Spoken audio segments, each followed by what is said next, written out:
प्रणाम दोस्तों। स्वागत है आपका आपके अपने चैनल फाइनेंशियल ज्ञानम में। आज फिर से हम डिस्कस करेंगे फाइनेंशियल रिलेटेड कुछ टॉपिक्स पे। हम अपने पैसों का ज़्यादा से ज़्यादा फ़ायदा कैसे ले सकते हैं, हम कहाँ इन्वेस्ट करें जिससे हमें मैक्सिमम मुनाफा हो, इस पे हम चर्चा करेंगे। इसी कड़ी में आज हमारा अगला टॉपिक है सीनियर सिटीजन सेविंग स्कीम। जैसे कि नाम में ही लिखा हुआ है कि ये केवल सीनियर सिटीजन्स के लिए है, बट इसमें कुछ एक्सेप्शन भी हैं और इसमें अच्छा इंटरेस्ट मिलता है। तो आइए शुरू करते हैं, क्या है हमारी स्कीम जिसे बोलते हैं सीनियर सिटीजन सेविंग स्कीम। तो हम इंट्रोडक्शन करते हैं। सबसे पहले सन 2004 में स्कीम आई थी और ये सारी बैंकों में अवेलेबल है, या तो सरकारी या तो private, as well as post office. जैसे आजकल हम डिस्कशन कर रहे हैं गवर्नमेंट स्पॉन्सर्ड स्कीम का, तो ये भी गवर्नमेंट स्पॉन्सर्ड स्कीम है जिसमें आपको मैक्सिमम इंटरेस्ट मिलता है। एक्चुअली हमारे जो सीनियर्स हैं, जो 60 प्लस हैं या कुछ केस में एक्सेप्शन 50 प्लस भी हैं, वो इस एज में है, वो ज़्यादा इन्वेस्टमेंट नहीं करना चाहते, वो म्यूचुअल फंड नहीं जानते, वो शेयर मार्केट नहीं जानते, तो उनको किसी ना किसी तरीके से वो पैसा एफडीज के फॉर्म में इन्वेस्ट करना होता है। पर एफडी में इतना इंटरेस्ट नहीं मिलता, तो उनको हाई इंटरेस्ट के लिए कुछ चीज़ें चाहिए होती हैं, क्योंकि उनका जो रिटायरमेंट के बाद जो फंड्स आते हैं वो उनको कहीं इन्वेस्ट करने होते हैं। तो उसके लिए गवर्नमेंट ऑफ इंडिया ने एक स्कीम लाई है, इसको बोलते हैं सीनियर सिटीजन सेविंग स्कीम। इसमें हाईएस्ट इंटरेस्ट रेट मिलता है और सीनियर्स को गवर्नमेंट बैक्ड गारंटी भी मिलती है। तो शुरू करते हैं। ये ओपनिंग ऑफ अकाउंट, अब स्क्रीन में आप देख सकते हैं ओपनिंग ऑफ अकाउंट। तो ये कौन खोल सकता है? 60 ईयर्स एंड एबव के सीनियर्स, यानी हमारे पेरेंट्स जो अभी अभी रिटायर हुए हैं। जैसे कुछ लोगों ने वीआरएस लिया होता है, यानी वॉलंटरी रिटायरमेंट सर्विसेज, यानी रिटायरमेंट के पहले अगर किसी लोगों ने सेवानिवृत्ति लिया है बैंक या कोई अपनी ऑर्गेनाइजेशन या डिफेंस या कहीं से भी, रेलवे से, अगर उन्हें अपनी सर्विसेज छोड़ी हैं, तो 55 ईयर्स की एज में भी ये स्कीम ज्वाइन कर सकते हैं। पर हमारे डिफेंस सर्विस पर्सनल्स के लिए, जो कि यह लिखा हुआ है, देखिए defence service personal, defence service personal 50 years की एज में ही ये स्कीम का फायदा उठा सकते हैं। अब ये स्कीम है क्या, उसमें हम आगे डिस्कशन करेंगे। सबसे पहले ये स्कीम में हम डिपॉजिट क्या कर सकते हैं। तो ये डिपॉजिट में 1000 रुपए से लेकर 30 लाख रुपए तक डिपॉजिट कर सकते हैं। ये एक तरह की एफडी खोलती है बैंक। आपको बैंक जाना है, वहां पे फॉर्म्स भरने हैं और एक एफडी खोल लेनी है जिसका नाम है सीनियर सिटीजन सेविंग स्कीम। ये आप किसी भी बैंक में खोल सकते हैं, पर ये अकाउंट बैंक में होता है, ये फंड बैंक में नहीं होता। ये पैसा गवर्नमेंट ऑफ इंडिया के पास चला जाता है। तो ये government of India back guarantee schemes होती है। यानी आपने कभी सुना होगा ये फला बैंक बैठ गई, ये बैंक बैठ गई, तो इससे उस बैंक का कोई मतलब नहीं है। ये गवर्नमेंट ऑफ इंडिया आपको गारंटी देगी ये फंड आपको वापस करने का, अलॉन्ग विद इंटरेस्ट। इसमें है क्या, मान लीजिए हमारे घर में हमारे बुजुर्ग हैं, हमारे फादर हैं, या आप खुद ही रिटायरी हैं और आप ये वीडियो देख रहे हैं, तो आप इस स्कीम में फ़ायदा उठाने के लिए आप बैंक जाएंगे। आपका जो टर्मिनल ड्यूज, यानी आपके जो रिटायरमेंट बेनिफिट्स आए हैं, से 10 लाख, 20 लाख, 30 लाख, वो आप किसी एक बैंक में जाके उसको डिपॉजिट करके उसकी एफडी स्वरूप एक इसको डिपॉजिट को खोल सकते हैं और आप इसका फ़ायदा उठा सकते हैं। अब आप कैसे कर सकते हैं? 1 लाख रुपए तक अगर आपके पास है तो आप कैश भी जमा कर सकते हैं किसी भी बैंक में जाके और वो अकाउंट खुलवा सकते हैं। या 1 लाख से ऊपर आप डीडी के थ्रू कर सकते हैं, आरटीजीएस के थ्रू कर सकते हैं। और अगर आपका अकाउंट जिस बैंक में चल रहा है उसी बैंक में आपको ये अकाउंट खुलवाना है, तो आपके फंड जो हैं वो किसी न किसी बैंक में आए होंगे। उसी बैंक से बोल दीजिएगा कि आपको अपना fund senior citizen saving scheme में पार्क करना है, वो उस स्कीम में आपको एक एफडी खोल देंगे।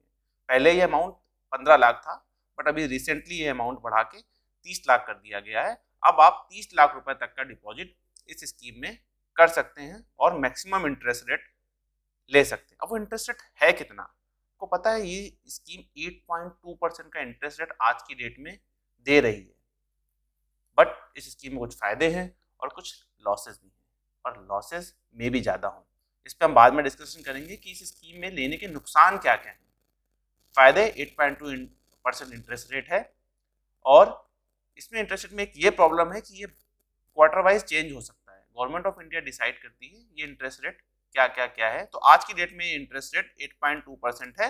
उसके हिसाब से हम आगे की कैलकुलेशन करेंगे, आपको बताएंगे कि आप जमा करेंगे तो आपको कितना पैसा मिलेगा।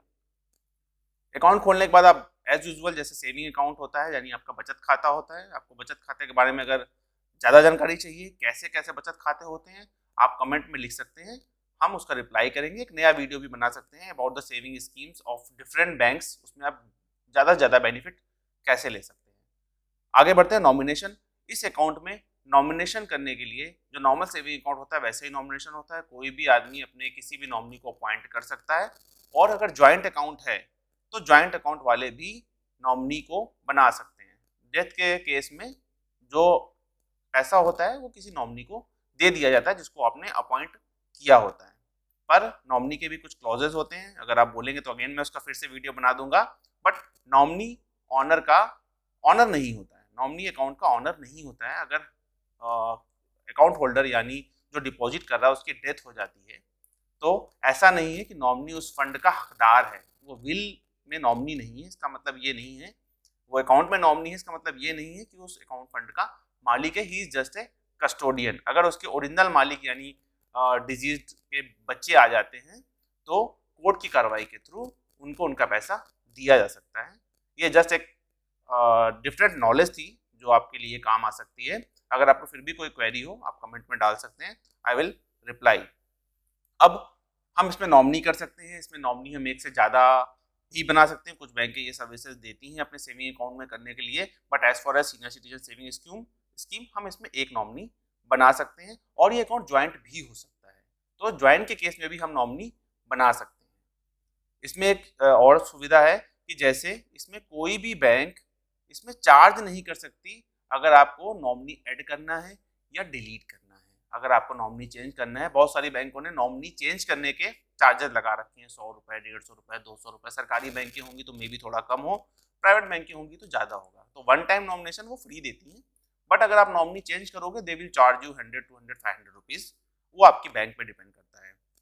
बट इस अकाउंट में अगर आप नॉमिनी बार बार भी चेंज करते हैं तो आप किसी भी तरीके का चार्ज नहीं देंगे। सबसे पहले इसकी ये खासियत है। अब इंटरेस्ट इसमें सरकार जो है क्वार्टरली डिक्लेयर करती है, जो कि अभी 8.2% है।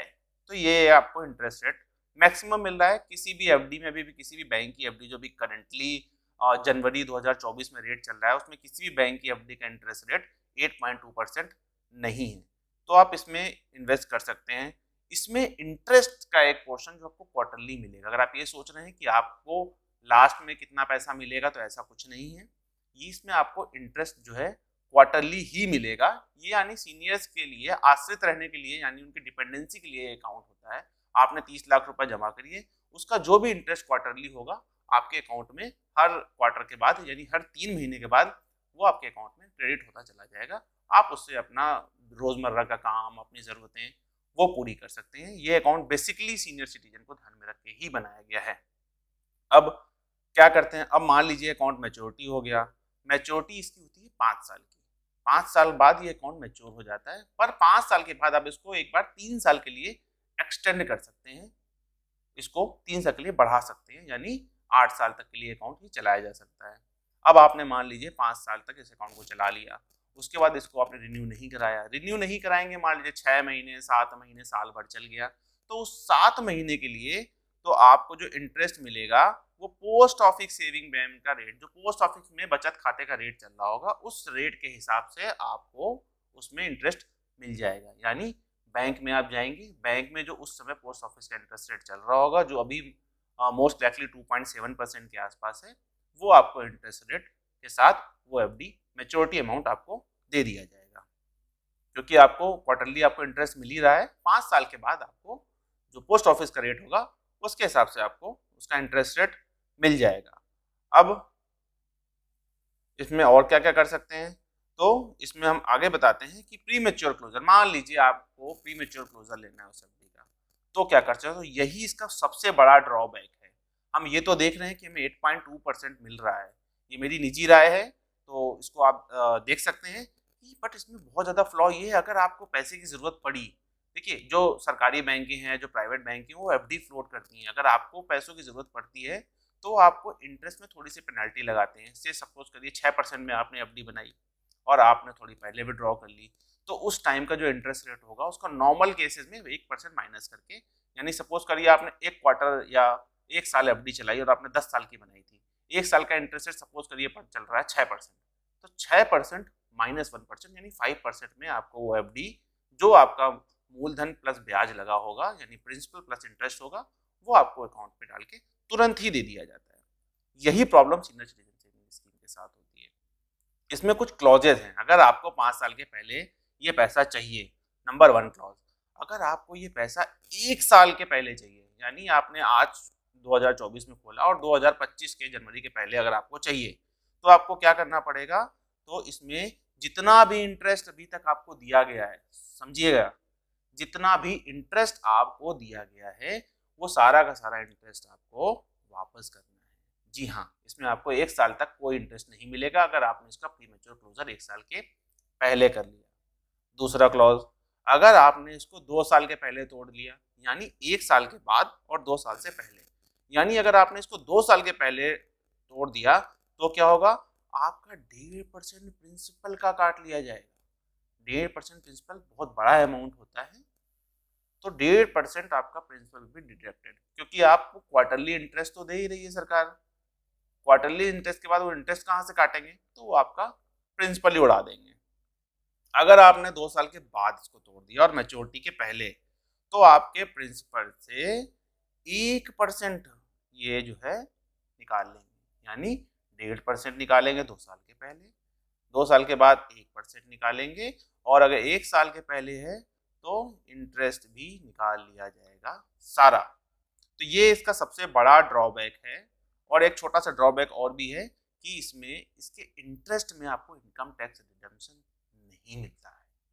जैसे आप पीपीएफ में थे या सुकन्या समृद्धि अकाउंट में थे, उसमें प्रिंसिपल और इंटरेस्ट दोनों ही आपका इनकम टैक्स से बाहर हो जाता था, बट इसका इंटरेस्ट पोर्शन जो है वो इनकम टैक्स से नहीं बाहर होता है। यानी आपको उस पर, अगर आपका इनकम टैक्स अप्लीकेबल होता है तो आपको इंटरेस्ट पे आपको टैक्स देना पड़ेगा। ये सबसे मेजर बात है, क्योंकि हमारे सीनियर सिटीजन है वो अपनी जीविका के लिए इस अकाउंट को, अपनी लाइवलीहुड के लिए इस अकाउंट को चलाते हैं, पर उनको इंटरेस्ट तो देना ही पड़ेगा।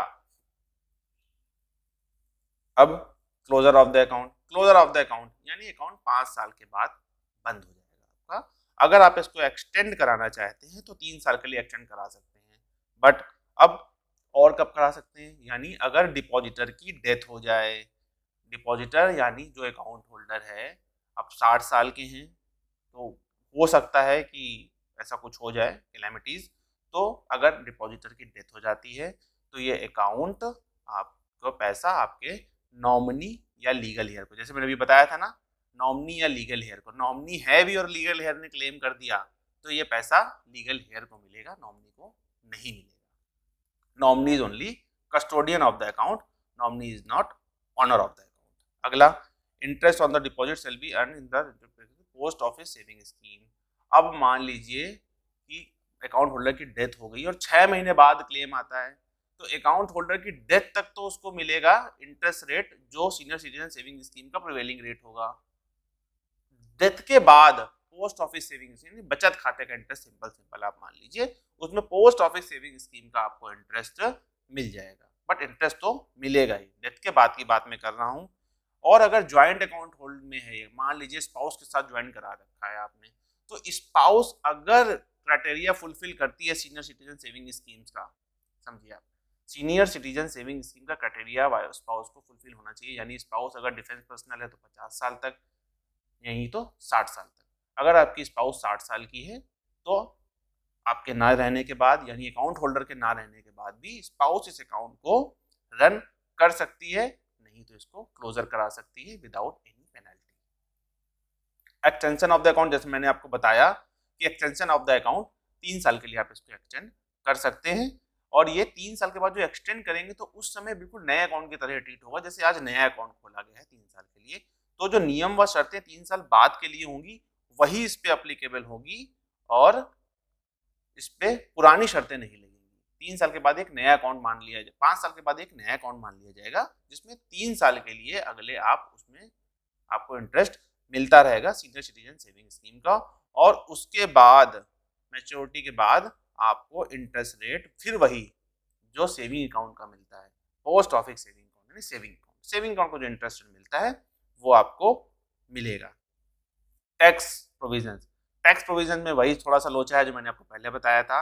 इसका जो आपने जमा कर रखा है उसमें जो इंटरेस्ट होता है वो टैक्सेबल होता है, ठीक है। और जो प्रिंसिपल होता है वो 80C में आप ले सकते हैं। प्रिंसिपल 80C की लिमिट आपकी है 1.5 लाख, आप जमा करेंगे इसमें 30 लाख रुपए, तो उसमें तो आपको कोई ज़्यादा रिबेट मिलनी नहीं। और आपका housing loan, PPF account, LIC की किस्त कुछ भी चल रहा होगा तो आप 80C तो पूरा कर ही लोगे। तो 80C करने के लिए ये अकाउंट तो मैं आपको बिल्कुल रिकमेंड नहीं करूंगा, वो भी एट द एज ऑफ 60।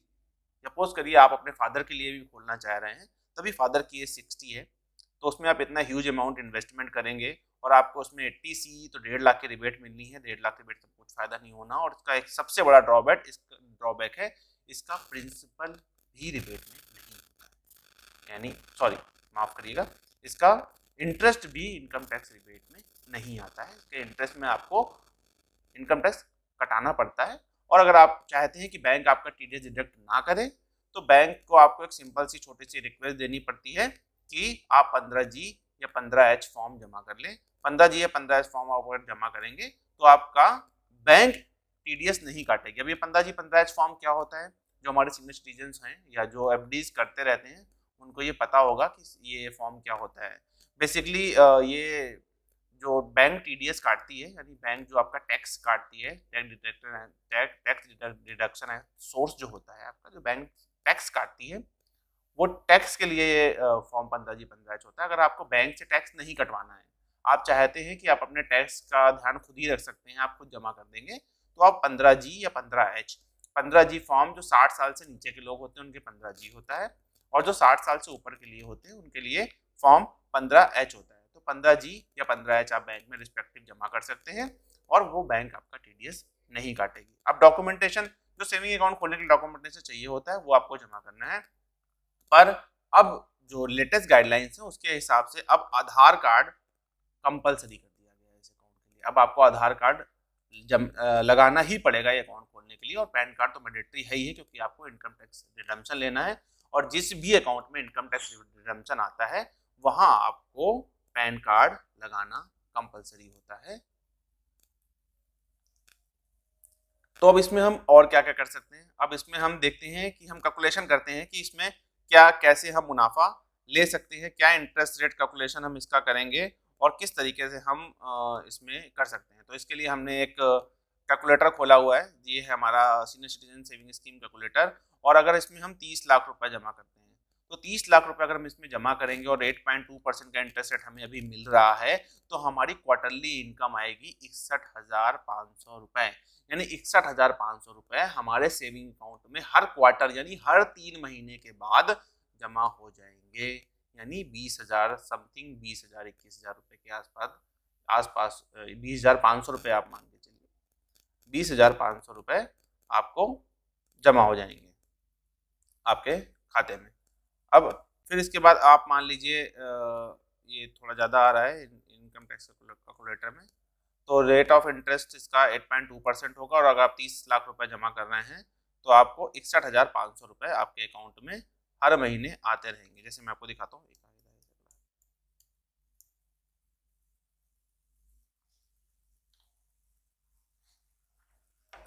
ठीक है दोस्तों।